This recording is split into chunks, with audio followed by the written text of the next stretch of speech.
our naval defense of the Pacific crumbled under the blows of air power.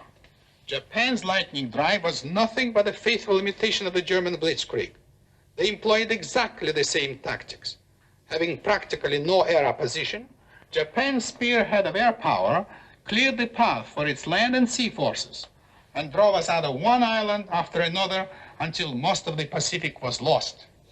Only then did the earthbound mind grasp the main lesson of this war, that no battle can be won on the surface of the earth without first gaining complete control of the sky above.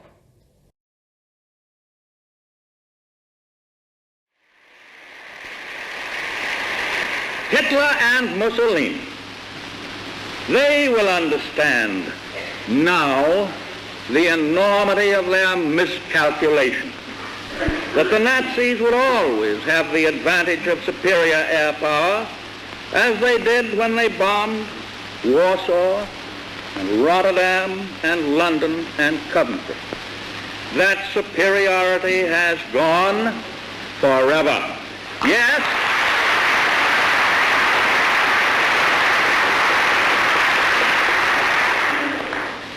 we believe that the Nazis and the fascists have asked for it, and they're going to get it.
It is June 20th, 1944. 2 weeks have passed since American, British, and Canadian forces landed along the coast of Normandy, France, in the largest amphibious invasion in history. Across a front some 60 miles wide, over 600,000 Allied troops are locked in battle desperately trying to break out of difficult terrain and through 250,000 German soldiers to the open ground beyond.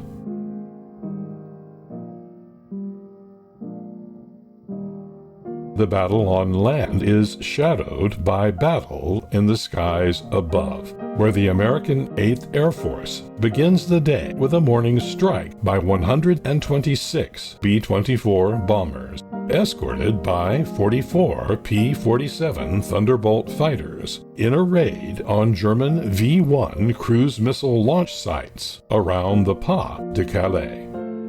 In the afternoon, the 8th sends another 129 bombers, escorted by 112 P-47 and P-51 fighters, again against V-1 sites around Calais, while the U.S. 9th Air Force sends a total of 370 B-26 and A-20 medium bombers against 9 more launch sites and a coastal artillery battery.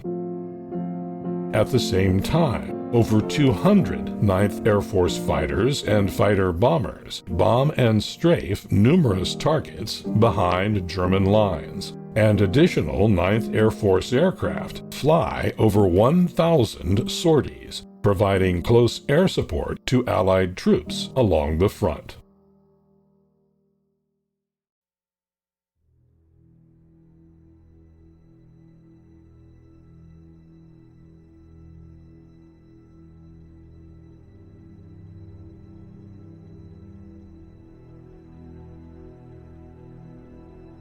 While these operations unfold across Normandy and north-central France, the 8th Air Force dispatches 454 B-17 bombers to attack oil and industrial targets around Hamburg, Germany, 326 B-24s to strike industrial targets at Politz and Ostermoor, 284 B-17s against targets at Fallersleben, Königsberg, and Magdeburg, 169 B-24s against oil facilities at Hanover.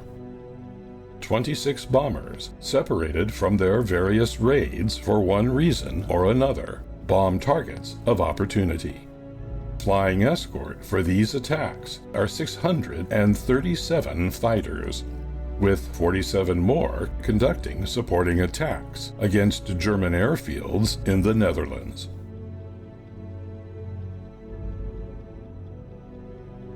"500 miles to the southeast. Bad weather over Italy and the central Mediterranean grounds the heavy bombers of the American 15th Air Force, but the 12th Air Force will manage to send 60 medium bombers to strike rail targets between Genoa and La Spezia, and scores of fighter bombers against a variety of targets behind German lines, including the Italian aircraft carrier Aguila, tied up in Genoa harbor.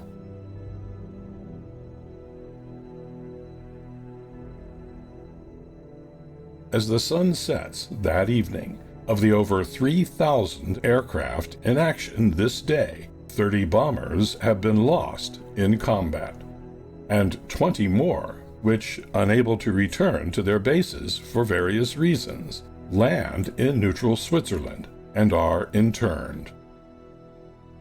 Only 8 fighters have been lost, although one of them was a P-51 Mustang, flown by Major James Goodson, a leading American ace, who survived to be taken prisoner.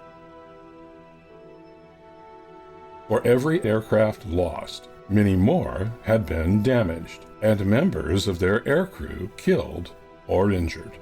After a night of hurried repairs, some aircraft will be back in the air by the next morning. Others will take days of work before they can return to action, and some will never fly again.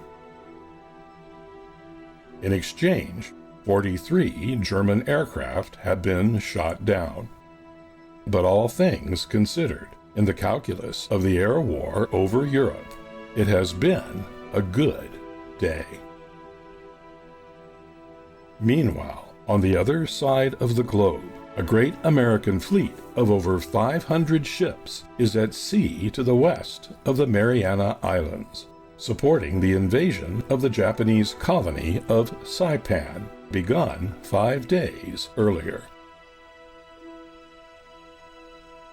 Yesterday, the 19th, some 750 Japanese aircraft launched simultaneous attacks from nearby island bases and 9 Japanese aircraft carriers, closing in from the west.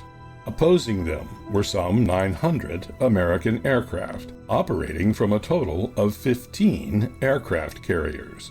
The Japanese, outnumbered and outclassed in technology and pilot training, were slaughtered in the air, losing over 300 aircraft in what came to be known as the Great Mariana Turkey Shoot.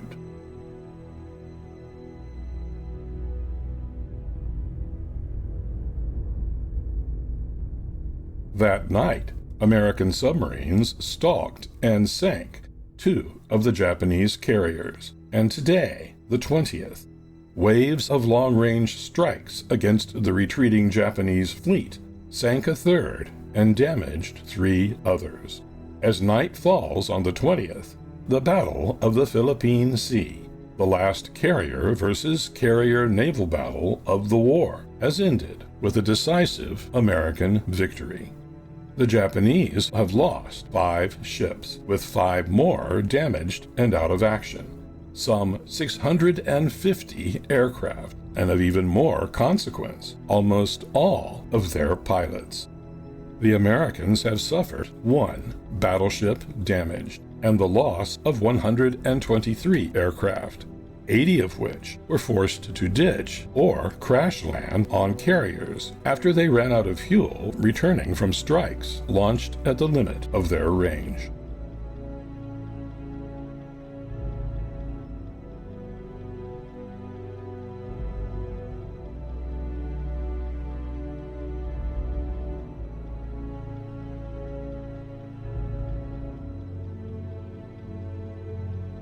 On June 20th, 1944, the great aerial battles over Europe and the Central Pacific are at the forefront of attention.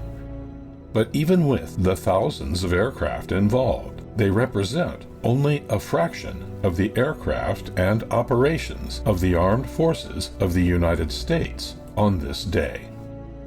4 separate American air forces had been in action over Europe, but the United States Army Air Force has 12 more, and a total of over 80,000 operational aircraft.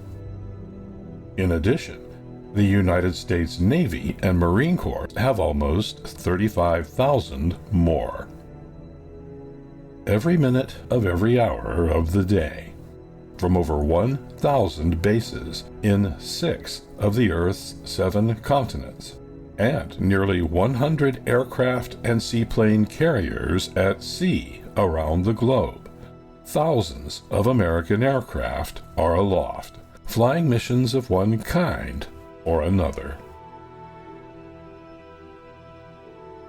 In the continental United States, the 1st, 2nd, 3rd, and 4th Air Forces, along with several different Navy and Marine commands, will launch thousands of aircraft on air defense patrols, maritime reconnaissance, convoy escort, and anti-submarine patrols, passenger and cargo transport flights, and training missions and exercises for new aircrew of not just the United States, but nearly every allied nation.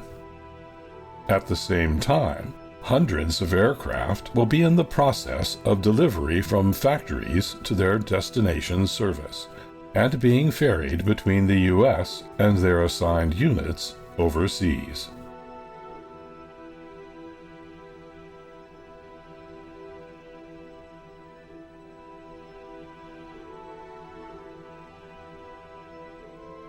The 5th Air Force, headquartered in Brisbane, Australia, patrols the oceans and skies of the Southwest Pacific, and operates in direct support of the forces of General Douglas MacArthur in his campaigns in New Guinea and the East Indies. The 6th Air Force, tasked with defending the strategically vital Panama Canal, is in the air over the adjacent Caribbean and Pacific waters. The 7th Air Force is defending the Hawaiian Islands, flying reconnaissance, transport, and combat missions across the central and western Pacific. The 10th Air Force will be in action over India, Burma, and southwest China, flying both combat missions against Japanese forces and targets, and maintaining the vital air bridge over the hump of the Himalayan mountains, supplying Allied and Chinese forces. The 11th Air Force will be in the air over Alaska, the Aleutians, and the Northeast Pacific, on the lookout for Japanese aircraft, ships, and submarines, while maintaining connection and supply between dozens of far-flung and isolated bases and installations. The 13th Air Force is responsible for defense, reconnaissance, patrols, and transport across the Southwest Pacific, while striking at Japanese bases, shipping, and naval forces, and providing air support for Allied operations in the Solomon Islands and New Guinea. The 14th Air Force, operating out of bases in southern China, is in action in the skies across Southeast Asia, supporting Allied forces and striking at Japanese air bases, ports, shipping, industrial, and logistics targets. Finally, the 20th Air Force, newly formed, is in the United States, preparing, equipping, and training for its planned role to operate the new long-range B-29 Superfortress, the most technologically advanced bomber of the war, in attacks directly against the Japanese home islands.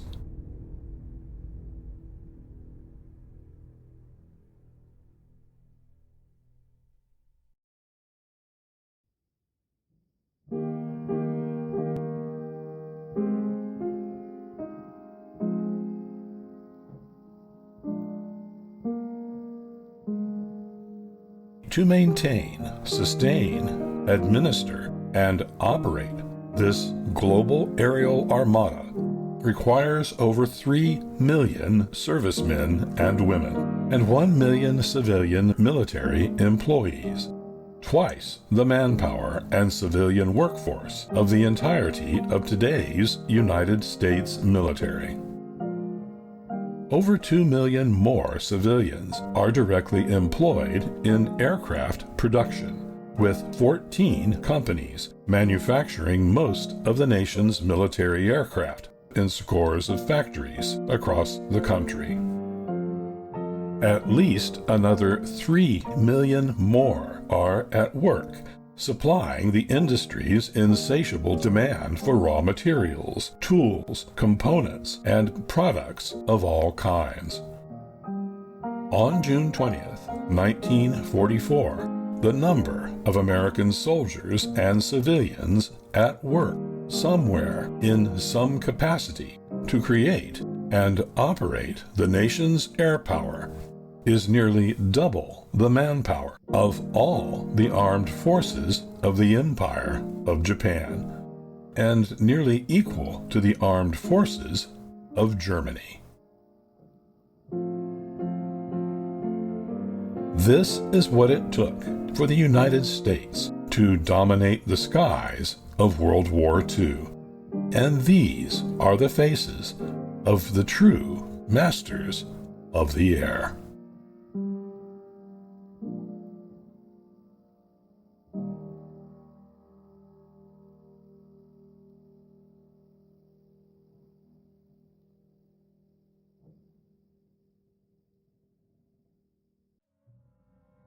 To grasp what we're up against, let's spread this problem before us. In the West, the battlefronts stretch over Europe and Africa. The main theaters of war are the Russian front, extending from Murmansk to the Black Sea, the Near East, and Mediterranean fronts. In the east, from the Arctic to the South Pacific. Between these two theaters of conflict, thousands of miles away, lies the arsenal of democracy. This highly mechanized war has placed tremendous demands on our production capacity, which is rapidly approaching its peak. Ever-mounting numbers of tanks, guns, planes. Now we were confident that we could beat the enemy at his own game. The reasoning seemed logical enough. If we have the same kind of weapons as the enemy, only more of them, how can we lose? With our abundant resources, wealth of manpower, and tremendous industrial capacity, why, we can build the biggest army, the biggest navy, and the biggest air force. And with this super colossal team, we'll smother the enemy with the sheer weight of our men and machines. The success of this procedure depends on two things. First, we must produce a vast amount of weapons of endless variety. And second, we must deliver this maze of equipment to battlefronts that are spread all over the face of the earth.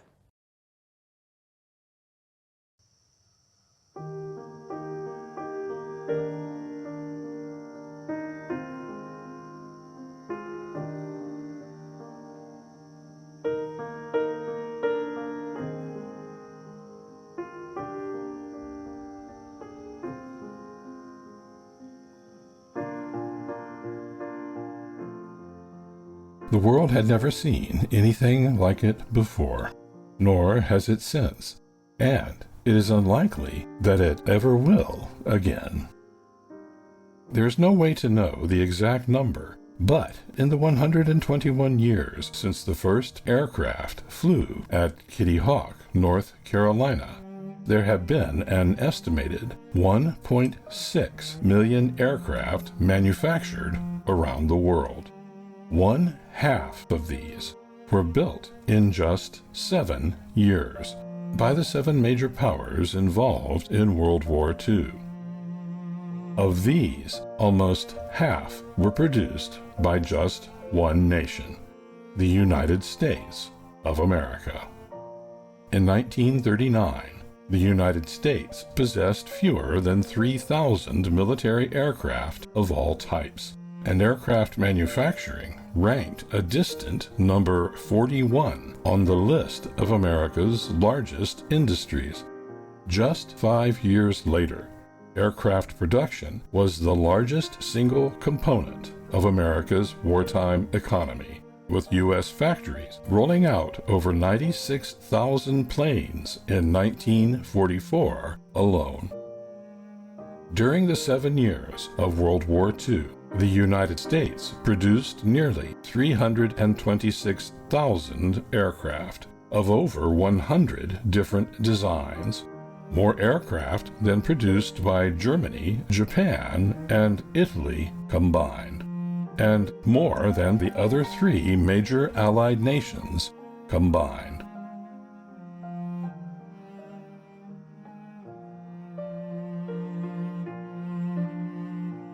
However, at the end of the day, all of America's vast resources, all the brilliance of its logistical and administrative and creative ingenuity, and all the mind-boggling numbers of everything that rolled off its production lines, were worth precisely nothing until they grappled with the enemy in the unforgiving skies and prevailed.